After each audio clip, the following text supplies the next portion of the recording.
যখন বেশি দুঃখ হবে অন্তরে, অন্তর বেশি ব্যথিত হবে, অন্তরে প্রচুর পরিমাণ কষ্ট হবে, কোনো প্রকার চিন্তা করা ছাড়া, কারোর সাথে আলাপ আলোচনা করা ছাড়া যাই নামাজটা বিছান, রবের দরবারে সিজদায় চলে যান। সুবহানাল্লাহ।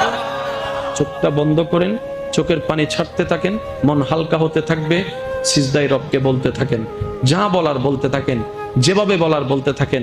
মনে রাখবেন, আপনার সেই মনের বেতার ভাষা হতে পারে আপনার রক্ত বুঝবে না, আপনার ভালোবাসার মানুষ বুঝবে না, আপনার প্রিয় মানুষ বুঝবে না, কিন্তু আপনি যেভাবেই বলেন না কেন, আপনার প্রত্যেকটা শব্দ আপনার রব্বুল আলামিন বুঝবেই বুঝবে। সুবহানাল্লাহ।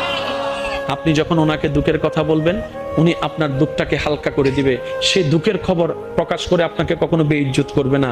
আর আপনি যখন সুখের খবর পেয়ে রবের দরবারে সিজদায় চলে যাবেন, তখন আল্লাহ তাআলা খুশি হয়ে আপনার সুখটাকে আরো বাড়ায় দিবে। লা ইন